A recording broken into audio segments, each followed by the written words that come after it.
11 de enero de 2007. Un corredor gélido del Hospital ABC de Santa Fe cayó en mutismo mientras una mujer de 44 años batallaba por tomar aire, conectada a equipos que ya no ofrecían esperanza de vuelta. Pasadas unas horas, el cuerpo médico confirmó lo temido. Mónica Pretelini, cónyuge del entonces gobernador del Estado de México, Enrique Peña Nieto, había fallecido. Lo que tendría que haberse quedado como un drama íntimo se transformó en algo bastante más útil, bastante más turbio y bastante más riesgoso. Porque ese deceso no solo dejó a 3 menores sin madre, también dejó a un político joven con la fachada perfecta para conmover a toda una nación. Antes de seguir, si te está atrapando esta historia, súmate a Artistas al Descubierto y activa la campanita para no perderte lo que sigue. Pero esta no es la crónica de cómo murió una mujer. Es la crónica de cómo, tras esa pérdida, comenzó a levantarse una de las simulaciones más ambiciosas de la política mexicana. De cómo un viudo cercado por sospechas terminó convertido en mercancía presidencial. De cómo la lástima colectiva fue moldeada desde la pantalla. De cómo una nueva pareja apareció justo a tiempo, no como consuelo sentimental, sino como pieza de estrategia electoral. Y de cómo detrás de esa sonrisa ensayada, de esa familia impecable frente a los lentes y de esa boda de cuento retransmitida como espectáculo nacional, se ocultaba una cadena de secretos, acuerdos, silencios y heridas jamás cicatrizadas. Hoy descubrirás 4 puntos clave. Primero, las contradicciones que envolvieron el fallecimiento de Mónica Pretelini y por qué, incluso años más tarde, la sospecha seguía en aumento. Segundo, la vida paralela que Peña Nieto resguardó mientras promocionaba la imagen de marido ejemplar. Tercero, el expediente que reveló la maniobra mediática y religiosa que dio paso a su enlace con Angélica Rivera. Y cuarto, el costo definitivo de esa ficción, cuando el poder dejó de blindarlo y solo quedaron el destierro, las pesquisas y el vacío. Te avisaré cuando lleguemos a cada uno, pero antes hay que regresar al origen. Porque para comprender cómo un hombre pudo transformar el sufrimiento en trampolín, la familia en escenario y el amor en herramienta política, primero hay que volver a la tierra donde nació la profecía que lo forjó. Todo arrancó mucho antes de Los Pinos, mucho antes de Televisa, mucho antes de que el país lo viera derramar lágrimas frente a un lente con el gesto exacto de alguien que parecía destrozado. Arrancó en Atlacomulco, Estado de México, un sitio que durante décadas no fue solo un municipio perdido entre carreteras y tierra suelta, sino una fábrica silenciosa de poder, donde los apellidos pesan más que los ofrecimientos y donde la política no se aprende en los libros, sino alrededor de la mesa familiar. Enrique Peña Nieto vino al mundo el 20 de julio de 1966. No nació en un hogar cualquiera, nació dentro de una red, dentro de una dinastía, dentro de un ambiente donde la ambición no era un vicio, sino una herencia. Atlacomulco cargaba desde hacía años con una leyenda que en México se repetía mitad en chiste, mitad en serio. En 1940, según el relato que circuló por generaciones, una vidente de nombre Francisca Castro Montiel lanzó un vaticinio. De ese lugar surgirían 6 gobernadores, y de ese mismo círculo emergería un presidente. En un país donde la política muchas veces se asemeja más a un culto oscuro que a una vocación pública, esa frase no cayó en tierra estéril. Se transformó en brújula, en destino, en obsesión compartida por familias que llevaban décadas ocupando puestos, cuidándose mutuamente y repartiéndose el poder como si la nación fuera una prolongación de su apellido. El pequeño Enrique creció observando eso, mirando hombres entrar y salir con trajes intachables, escuchando pláticas en voz baja, aprendiendo muy temprano que la autoridad no siempre se conquista, a veces simplemente se hereda. Su padre, Gilberto Enrique Peña del Mazo, ingeniero eléctrico, su madre, María del Perpetuo Socorro Ofelia Nieto Sánchez, docente. Pero alrededor de ese núcleo hogareño había algo más denso que cualquier cariño familiar. Había linaje, había vínculos, había todo un engranaje dispuesto a moldear al próximo rostro conveniente del sistema. Y hay un dato que conviene guardar desde ahora, porque más adelante lo entenderás mejor. Enrique Peña Nieto no fue formado para ser fascinante, fue formado para ser funcional. Apuesto, disciplinado, presentable, correcto en apariencia. El tipo de hombre que sonríe sin mostrar demasiado, que da la mano con firmeza, que aparenta escuchar aunque ya tenga resuelto lo que hará. En 1979, cuando aún era un muchacho y viajó a Maine para aprender inglés, les confesó a sus compañeros algo que sonaba a arrogancia temprana o a destino ya escrito. Quería ser gobernador del Estado de México. No cantante, no abogado destacado, no empresario, gobernador. A esa edad, la mayoría de los jóvenes apenas esboza su futuro. Él ya lo enunciaba como si le perteneciera. En 1984 se afilió al PRI. Tenía 18 años.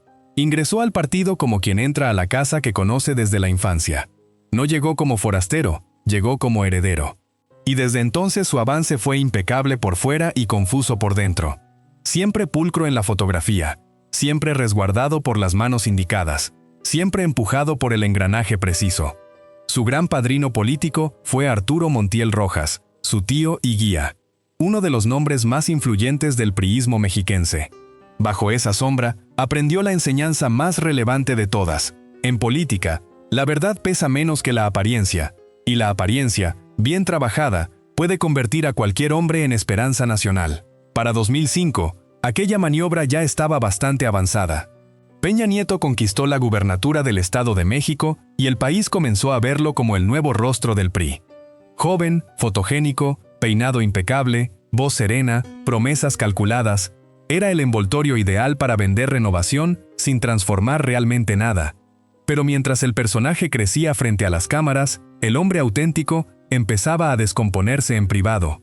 Porque mientras México observaba al gobernador moderno, al esposo correcto, al padre de familia sonriente junto a Mónica Pretelini y sus 3 hijos, dentro de esa vivienda ya circulaba otra cosa: soledad, distancia, ambición sin límite, el tipo de vacío que no se percibe en los actos oficiales, pero que termina colándose por cada grieta. El poder lo estaba elevando, y también lo estaba deformando. Y lo más peligroso no era su apetito de ascender, era su certeza de que podía lograrlo sin costo alguno, sin perder nada, sin que nadie le pasara la factura.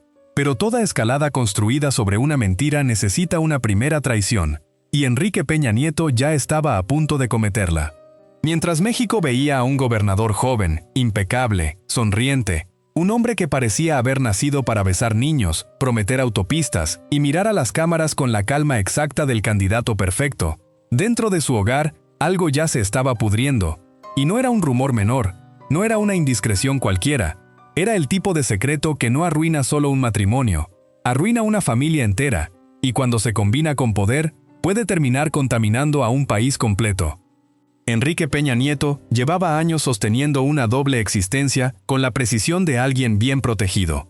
Por un lado estaba la fotografía oficial, la esposa elegante, los hijos, la carrera en ascenso, el hombre disciplinado que seguía el guión del grupo Atlacomulco como si hubiera sido redactado para él desde la cuna. Por el otro lado estaba lo que no debía existir: las ausencias, las mentiras, los silencios y un vínculo paralelo que no duró unas semanas ni fue un desliz de campaña. Duró años, años completos de engaño, mientras Mónica Pretelini sostenía la fachada de una familia que ya se derrumbaba por dentro. Guarda este dato porque más adelante lo comprenderás mejor. En la política mexicana, el conflicto no arranca cuando estalla el escándalo. Arranca cuando el poder convence a un hombre de que puede vivir 2 existencias a la vez sin pagar consecuencia alguna. Peña Nieto ya estaba ahí mientras ocupaba cargos, mientras sonreía en actos públicos, mientras hablaba de compromisos y porvenir. Sostenía una relación con Maritza Díaz Hernández. De ese vínculo nació un hijo, Diego Alejandro, en 2004. Y según testimonios que con el tiempo salieron a relucir, no fue el único. Hubo otro niño fuera del matrimonio que murió siendo apenas un bebé. Reflexiona sobre eso un instante. El futuro mandatario de México, el hombre que buscaba venderse como símbolo de orden, ocultando descendencia, gestionando afectos como si fueran daños colaterales, decidiendo quién podía existir públicamente y quién debía permanecer en la sombra. Cuando esas fisuras comenzaron a notarse, no reaccionó como reacciona un hombre acorralado por la culpa. Reaccionó como reacciona alguien entrenado para contener daños. Años después, salieron a la luz grabaciones y reclamos que mostraban a Maritza enfrentando no solo a un amante ausente, sino a un hombre dispuesto a delegar incluso el vínculo con su propio hijo. Luis Videgaray apareció rondando esa zona íntima, como si también lo personal pudiera resolverse con operadores, mensajes y arreglos fríos. El mensaje era despiadado. La criatura existía, sí, pero debía ser administrada, jamás integrada. jamás reconocida como la reconocería un padre normal. Eso no es un romance paralelo, eso ya es una forma de crueldad. Y mientras todo eso sucedía, Mónica seguía ahí. La esposa legítima, la mujer correcta, la madre de Paulina, Alejandro y Nicole, la que aparecía junto al gobernador cuando las cámaras la requerían. Pero en la intimidad, la historia era otra. Las versiones sobre su dolor crecieron con los años. La soledad, la humillación, la sensación de habitar una casa donde todo estaba diseñado para proteger la carrera de un hombre y nada para proteger la tranquilidad de una mujer. Mónica, además, enfrentaba dificultades de salud, padecía epilepsia, y esa combinación, fragilidad médica, tensión emocional y un matrimonio carcomido por la mentira, fue preparando el escenario para la escena que lo cambió todo. 11 de enero de 2007, Hospital ABC de Santa Fe. Mónica Pretelini ingresa en estado crítico. Horas más tarde, la noticia estremece al país. Muerte cerebral. Luego la confirmación definitiva. La esposa del gobernador había fallecido a los 44 años. De manera oficial, todo quedó atribuido a un cuadro médico ligado a una crisis convulsiva y complicaciones respiratorias. Pero casi de inmediato surgieron las interrogantes. Demasiadas interrogantes, demasiadas sombras. El neurólogo que la había atendido durante meses llegó a calificar el caso como inusual. Y cuando años después Jorge Ramos le preguntó a Peña Nieto por la causa exacta de la muerte de su esposa, él titubeó, dudó, se enredó, como si no estuviera evocando a la mujer con quien había construido una vida, sino repasando una tarjeta mal memorizada antes de entrar al set. México percibió la grieta en ese instante, porque hay olvidos que no parecen humanos y hay silencios que en boca del poder suenan peor que una confesión. Si aún no le diste like a Artistas al Descubierto, este es un buen momento para hacerlo, porque lo que viene revela cómo se fabricó todo el montaje. Después llegaron los rumores, versiones de sobredosis, sospechas de desesperación, teorías más sombrías.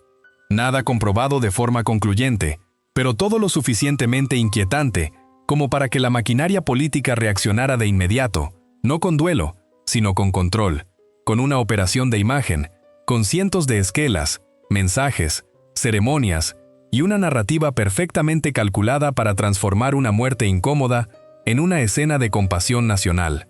Y funcionó. El esposo cuestionado terminó convertido en viudo.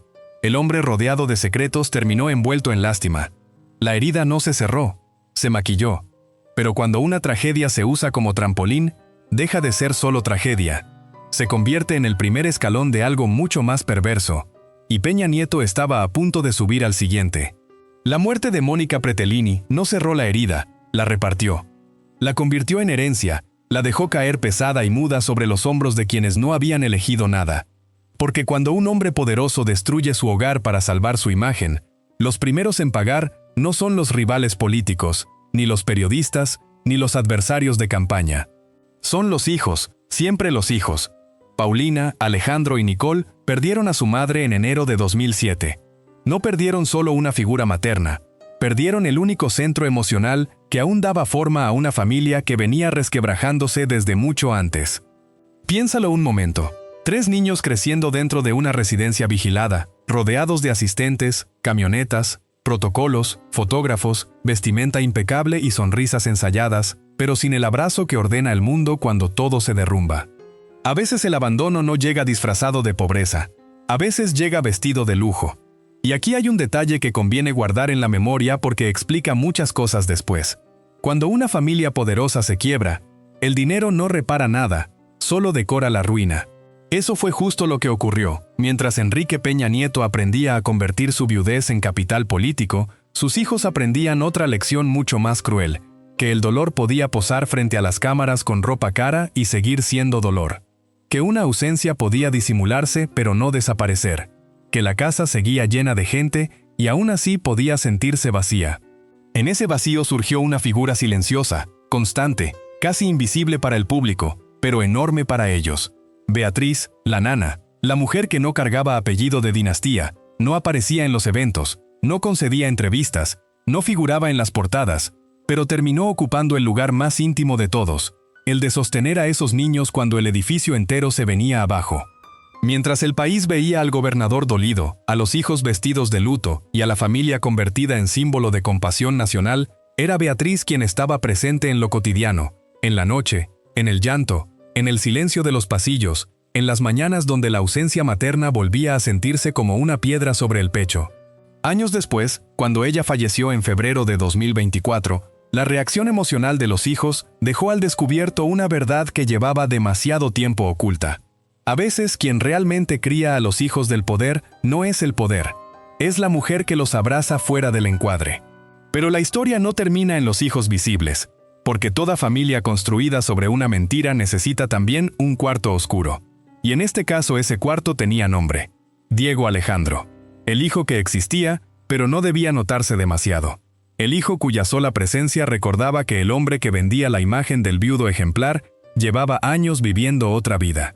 Imagina crecer sabiendo que tu padre aparece en televisión abrazando a otros niños, sonriendo con una nueva familia, posando como símbolo nacional de estabilidad, mientras tu propia existencia se trata como una molestia logística, no como un hijo, como un problema. Maritza Díaz lo expresó con rabia, con dolor y con una lucidez que partía el alma. Su hijo vería algún día esas imágenes, vería quién había sido su padre para el país y quién había sido para él. Y entonces llegaría la pregunta que nadie puede responder sin quebrarse por dentro. ¿Por qué ellos sí y yo no? ¿Por qué el escenario para ellos y para mí la sombra? Ese tipo de pregunta no se borra, se queda a vivir en el cuerpo. Se transforma en desconfianza, en resentimiento, en una forma torcida de entender el amor. Y luego llegó Paulina, la hija más visible, la más expuesta, la que terminó creciendo dentro de una burbuja tan alejada del país real que un día esa fractura se hizo pública. 2012. En medio de la furia social, del rechazo, de las críticas contra su padre, apareció aquella palabra, la prole. Una palabra breve, despectiva, que no era solo un traspié juvenil, era una radiografía moral, porque nadie habla así del pueblo por accidente. Eso se aprende, se respira, se hereda. Detrás de esa arrogancia había algo más profundo que soberbia. Había una infancia criada en privilegio material y desamparo emocional. Había una educación sentimental donde el dolor nunca se resolvió y la superioridad terminó funcionando como armadura. Enrique Peña Nieto no solo falló como esposo, falló como padre. Y no porque no pudiera costear seguridad, viajes, ropa o protección. Falló porque confundió presencia con presupuesto, porque intentó reemplazar el vínculo con estructura, el afecto con protocolo, la culpa con beneficios. Sus hijos no crecieron dentro de una familia, crecieron dentro de una operación de imagen. Y cuando un niño crece así, tarde o temprano aprende a actuar antes que a sentir. La tragedia ya no estaba en la tumba materna. La tragedia caminaba. Iba al colegio, sonreía en las fotos, leía titulares, se encerraba por las noches, se preguntaba cosas que nadie respondía. Y mientras esa herida se hacía adulta, Enrique Peña Nieto comprendió que todavía necesitaba algo más. No bastaba con haber sobrevivido al escándalo íntimo. No bastaba con haber convertido el duelo en simpatía pública. Ahora necesitaba una nueva escenografía. Una familia rehecha, una esposa perfecta, una boda capaz de hacer que el país olvidara lo que todavía sangraba por dentro. Después del sepelio, tras las esquelas, tras los discursos medidos y del luto perfectamente encuadrado, la maquinaria comprendió algo que en política vale más que cualquier sentimiento. La compasión dura poco. El escándalo, en cambio, puede durar lo suficiente para hundir una candidatura. Enrique Peña Nieto ya no era solo un viudo joven. Era también un hombre rodeado por rumores de infidelidad, hijos ocultos, silencios incómodos y una muerte que seguía generando preguntas. Y para el grupo Atlacomulco, para Televisa, para todos los que apostaban a llevarlo hasta Los Pinos, eso era un problema que no se resolvía con tiempo, se resolvía con espectáculo. Guarda esta frase en tu cabeza porque explica todo lo que vino después. La imagen debía sostenerse. No la verdad, no el duelo, no la dignidad de los hijos, no la memoria materna. La imagen. Esa fue la prioridad. Y cuando la imagen se convierte en religión, una boda puede dejar de ser una promesa de amor y convertirse en una operación de Estado. Fue entonces cuando entró en escena Televisa, no como simple televisora, sino como laboratorio emocional del país. El sitio donde se fabricaban héroes, villanos, lágrimas y finales felices para millones de mexicanos, según versiones periodísticas y testimonios publicados años más tarde. En ese momento comenzó a tomar forma una idea que parecía demasiado cínica para ser real y, sin embargo, encajaba demasiado bien con todo lo demás. Peña Nieto necesitaba una esposa nueva, no una compañera, no una mujer que lo rescatara del dolor. Necesitaba un rostro que limpiara su historia. Una figura amable, familiar, querida por el público. Una mujer capaz de entrar a un salón y lograr que la gente dejara de pensar en sospechas y empezara a pensar en romance. Y ahí entra Angélica Rivera, la gaviota, la estrella de telenovela, la mujer que millones conocían no por sus ideas, sino por los personajes que había interpretado durante años en horario estelar. Existían otras opciones, otros nombres que circularon en las versiones de aquel casting político, pero al final, la elegida fue ella. ¿Por qué ella? Porque parecía perfecta, porque ya habitaba el imaginario sentimental del país, porque no había que presentarla, solo cambiarle el libreto, quitarle el foro, otorgarle una residencia oficial, convertir a la actriz en esposa presidencial. Y aquí es donde todo se vuelve más frío, más quirúrgico, más obsceno. Porque la historia no se contó como una alianza calculada, se vendió como enamoramiento, como destino, como redención. El viudo herido encontraba una nueva oportunidad. La estrella querida por todos encontraba al hombre fuerte de la política mexicana. México debía mirar esa historia y suspirar, no investigar. Debía emocionarse, no cuestionar. Debía consumir una boda, no revisar un expediente. Pero había un obstáculo, un detalle pequeño solo para quien no entiende cómo opera el poder, inmenso para quien sí lo entiende. Angélica Rivera ya estaba casada por la iglesia con José Alberto Castro, y en un país como México, donde la puesta en escena religiosa todavía pesa sobre la legitimidad pública, una boda civil no bastaba. Si querían la fotografía completa, si querían la postal perfecta, si querían que la nación viera no una unión política, sino una consagración emocional. Entonces necesitaban altar, incienso, bendición y campanas. Necesitaban borrar el matrimonio anterior. Lo que vino después fue una de las maniobras más turbias de toda esta historia. Un proceso de nulidad religiosa acelerado, lleno de irregularidades denunciadas después por investigaciones periodísticas, donde el sistema eclesiástico terminó torcido para servir a una pareja que todavía ni siquiera llegaba al poder presidencial. Y toda operación así necesita un sacrificio. En este caso tuvo nombre y sotana: José Luis Salinas Saravia, el sacerdote que terminó cargando con una culpa que, según expedientes posteriores, nunca debió ser solo suya. Fue señalado, desacreditado, empujado al borde de la destrucción moral para que la nueva narrativa pudiera avanzar sin manchas visibles. Piénsalo un momento. Un país entero viendo un cuento de hadas, una boda brillante, sonrisas, vestidos impecables, portadas, cobertura, música, protocolos. Y debajo de todo eso, según las denuncias y documentos que estallaron después, un entramado de intereses, presiones, dinero y manipulación que convertía el matrimonio en lo contrario del amor. No una unión, una inversión. No una promesa, un contrato. No una familia, una escenografía cuidadosamente iluminada para que el hombre correcto pareciera inevitable frente a las urnas. La boda se celebró en noviembre de 2010 y funcionó. Vaya que funcionó.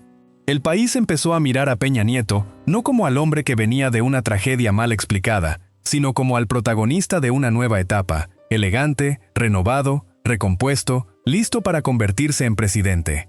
Eso era lo verdaderamente monstruoso. No que mintieran, sino que la mentira fuera tan eficaz. Porque cuando un hombre logra convertir una herida privada en campaña, una actriz en esposa ideal y una ceremonia religiosa en herramienta electoral, ya no estamos viendo una historia de amor. Estamos viendo el ensayo general de un gobierno entero basado en la simulación. La boda no fue el final del montaje, fue el comienzo del método. Porque un hombre que ya había aprendido a convertir el dolor en campaña, la televisión en altar y el matrimonio en escenografía, no iba a llegar al poder para gobernar de otra manera. Iba a gobernar exactamente igual que había construido su vida, con imagen por encima de verdad, con lealtades compradas, con silencios administrados, con una red de favores tan grande que durante un tiempo pareció imposible tocarlo. Enrique Peña Nieto tomó posesión como presidente de México en diciembre de 2012. Llegó envuelto en una narrativa perfecta, joven, fotogénico, casado con la actriz más reconocible de la televisión mexicana, padre de familia, hombre moderno, el nuevo rostro del PRI. Pero recuerda esto porque será importante. La forma en que un hombre consigue el poder casi siempre anuncia la forma en que lo va a ejercer. Y Peña Nieto había llegado a la cima no limpiando su historia, sino maquillándola. Durante los primeros años, La fachada resistió. Viajes de Estado, portadas internacionales, sonrisas diplomáticas, discursos sobre reformas estructurales, promesas de modernización. Todo parecía calculado para que México y el mundo vieran una administración eficaz, elegante, lista para dejar atrás el viejo priismo. Pero debajo de esa superficie, la misma lógica que había destruido su casa seguía operando. La lógica del privilegio, la lógica de la impunidad, la lógica del contrato oculto. Entonces llegó noviembre de 2014 y con él una de las imágenes más devastadoras de todo el sexenio. Mientras el país seguía herido por la desaparición de los 43 estudiantes de Ayotzinapa, una investigación periodística detonó una bomba en el corazón del poder, la llamada Casa Blanca. Una mansión de lujo en las lomas, con acabados imposibles, espacios inmensos, mármol, elevador, diseño a la medida. Una residencia que no parecía la casa de una primera dama austera, sino el palacio privado de una monarquía tropical. El valor estimado rondaba los $7 millones. $7 millones. Piénsalo un momento. Un país indignado, un país roto, un país que enterraba hijos, y la familia presidencial viviendo en una postal de exceso. Pero el verdadero veneno no estaba solo en el tamaño de la mansión, estaba en el nombre que la sostenía: Grupo IGA. Juan Armando Hinojosa Cantú, un contratista cercano al círculo de Peña Nieto, beneficiado por obras públicas millonarias, incluyendo el proyecto del tren de alta velocidad México-Querétaro. Ahí fue donde la historia dejó de parecer un escándalo de vanidad para convertirse en algo peor. Un posible conflicto de interés tan obsceno que ya no cabía dentro de la palabra coincidencia. La casa ya no era una casa, era una firma, una factura, una confesión de mármol. Y entonces apareció Angélica Rivera en video, hablando a la nación como si todavía estuviera interpretando un papel.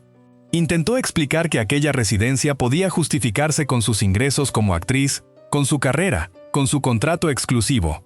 Pero el país ya no estaba viendo a la estrella de telenovela, estaba viendo a la pieza central de una ficción que empezaba a caerse a pedazos.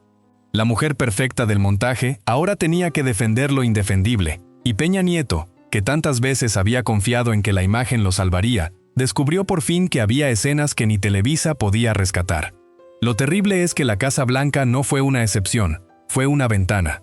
Después llegaron otros nombres: Odebrecht, OHL, Pegasus, sobornos, contratos, espionaje, millones de dólares orbitando alrededor de decisiones públicas mientras México entraba más hondo en el desencanto.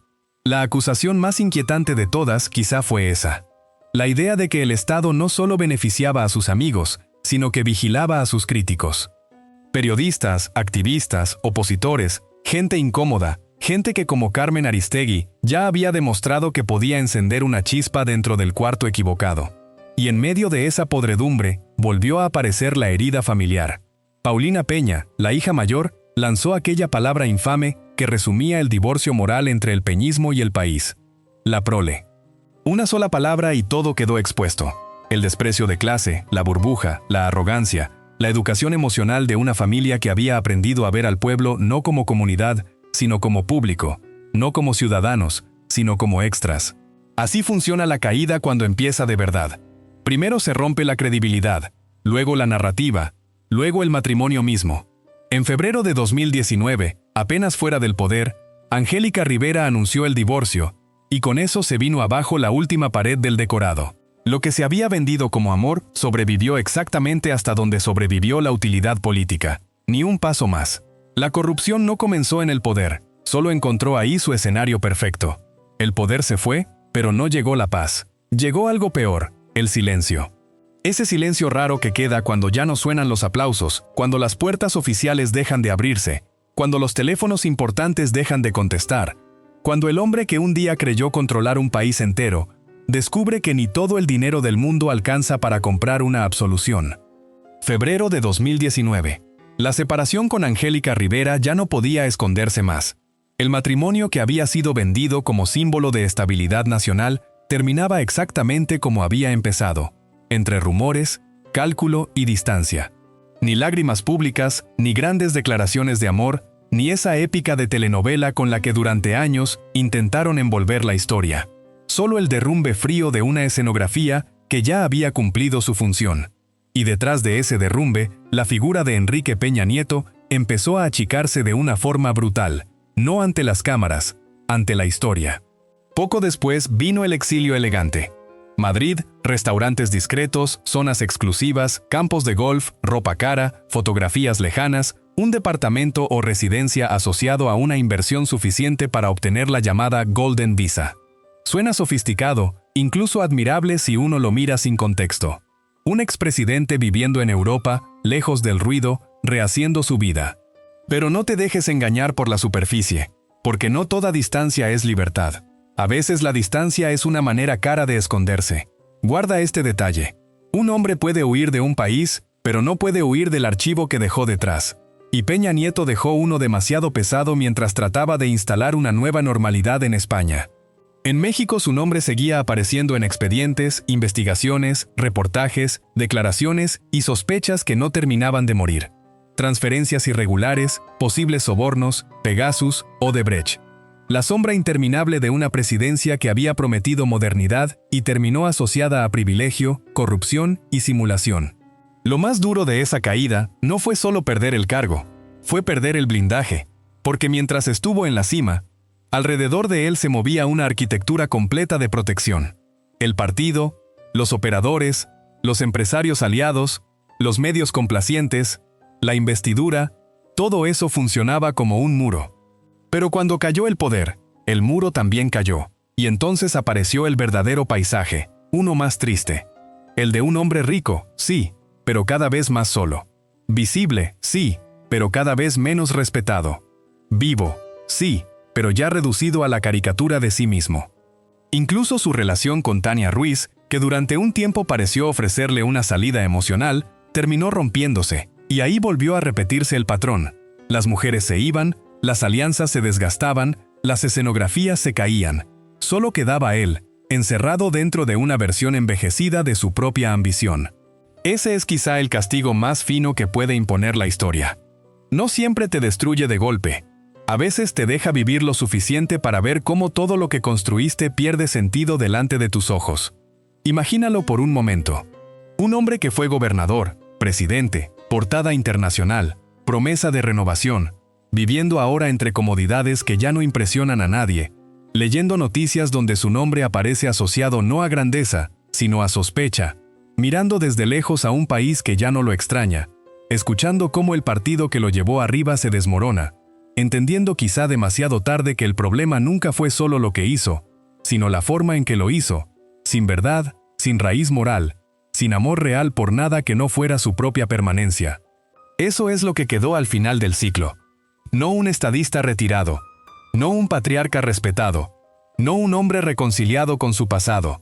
Lo que quedó fue una figura atrapada en una jaula cómoda, dorada y silenciosa, con dinero, pero sin redención, con distancia pero sin olvido, con tiempo, pero sin regreso. Porque el exilio puede esconder un cuerpo, pero nunca limpia un legado. Hoy lo que queda de Enrique Peña Nieto no es un legado, es un eco roto. Un montón de piezas sueltas que ya no encajan en la fotografía perfecta que durante años le vendieron a México. La del hombre joven que iba a modernizar al país, la del esposo rehecho por el amor, la del padre sonriente, la del presidente impecable. Todo eso se cayó, y cuando el decorado finalmente se vino abajo, lo que apareció no fue un estadista incomprendido, fue algo mucho más triste. Un hombre rodeado de dinero pero vaciado por dentro. Un apellido todavía famoso pero ya inseparable de la sospecha. Un proyecto de poder que terminó dejando hijos heridos, muertes sin respuesta clara, alianzas compradas y una nación entera con la sensación amarga de haber sido utilizada.